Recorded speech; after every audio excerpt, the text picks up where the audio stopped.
Halo, assalamualaikum warahmatullahi wabarakatuh. Perkenalkan, nama saya Trivansya Nova Hurtayun dari Prodi Teknik Pertanian dan Biosistem dengan NIM 2453871 TP14126. Saya akan menceritakan sedikit mengenai apa yang saya dapatkan dari DPK 2025 pada hari Sabtu kemarin. Dimulai dari yang pertama-tama ada mengenai apa itu kepemimpinan. Kepemimpinan merupakan kemampuan untuk mempengaruhi, mengarahkan, dan memotivasi orang lain untuk mencapai tujuan bersama. Nah, dengan tujuan bersama ini pastilah diinginkan untuk menjadi pemimpin yang baik dan hebat.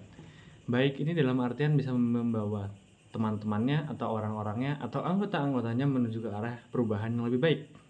Perubahan seperti apa sih yang lebih baik itu?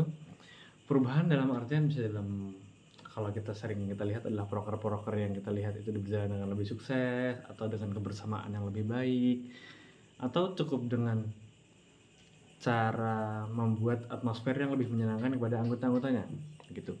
Kemudian dari mana sih bisa dimulainya? Kepemimpinan tidak selalu mengenai bagaimana cara memimpin orang lain, tapi bisa dimulai dari diri sendiri.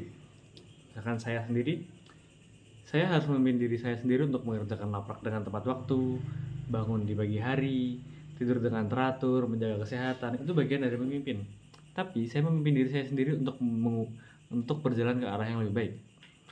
Dengan saya menjalankan kewajiban-kewajiban saya dengan baik, dengan tepat waktu dan amanah, itu artinya saya akan menjadi pribadi yang lebih baik dan insya Allah disukai oleh banyak orang. Kemudian di mana sih kita bisa belajar untuk berlatih mengenai kepemimpinan? Biasanya orang itu kita berlatih pada kegiatan-kegiatan kemahasiswaan atau pada organisasi-organisasi. Untuk di UGM sendiri sebenarnya banyak kegiatan kemahasiswaan, bisa dari UKM atau keorganisasian seperti BEM, SEMA, atau yang lain-lainnya. Kebetulan saya sendiri mengikuti kegiatan organisasi yang bernama Permateta atau Perserikatan Mahasiswa Teknik Pertanian. Kemudian saya dulu juga SMA juga pernah ikut dalam kegiatan organisasi juga. Nah, dari situ saya mulai berlatih untuk menjadi pribadi yang lebih percaya diri, lebih teratur, kemudian juga jadi orang yang bisa berbicara seperti ini dengan pede. Catatan saya hanya sedikit, tapi saya improvisasi. Dengan improvisasi ini dilakukan agar saya lebih percaya diri, dan itu juga terjadi ketika saya lebih percaya diri. Caranya bagaimana? Selain dari teori-teori yang diberikan oleh narasumber-narasumber yang sering dijadikan pembicara ketika ada acara, tapi juga saya berlatih. Kemudian selain itu apa sih benefit-benefit yang bisa dicapai dari melakukan kegiatan-kegiatan ini? Benefit yang paling pertama biasanya ditemui adalah menjadi orang yang percaya diri. Tentunya dengan orang yang percaya diri, orang akan lebih respect terhadap satu sama lain, karena terlihat dong kinerjanya seperti apa. Terlihat dong bahwa orang ini berani kok mengutarakan kepribadiannya, berani kok menjadi orang yang lebih menyenangkan untuk orang lain, berani kok buat berkata-kata yang belum tentu orang lain katakan. Tapi itu hanya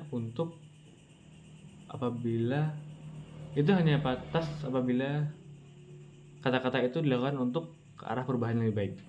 Seperti contohnya menegur itu kan baik ya, kalau dilakukan dengan baik dan isi tegurannya itu baik menuju arah perubahan yang lebih baik.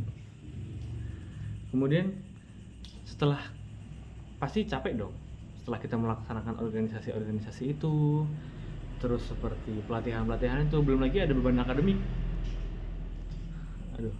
akademik dari mahasiswa UGM.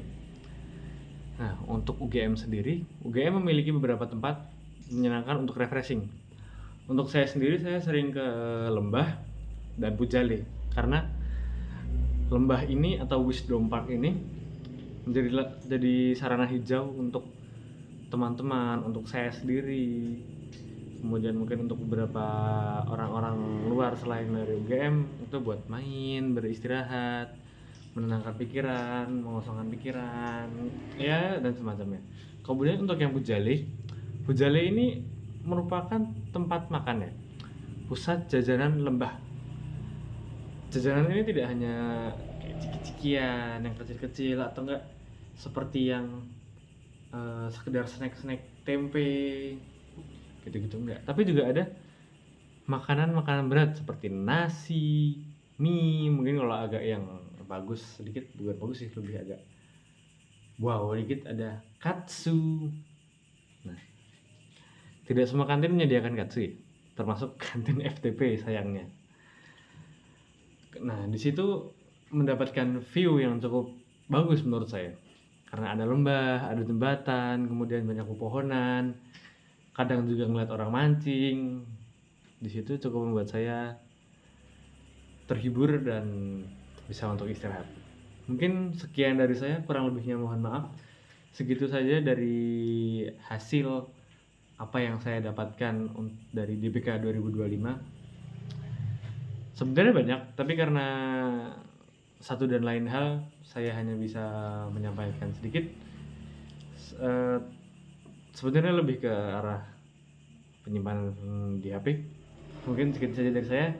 Terima kasih. Wassalamualaikum warahmatullahi wabarakatuh.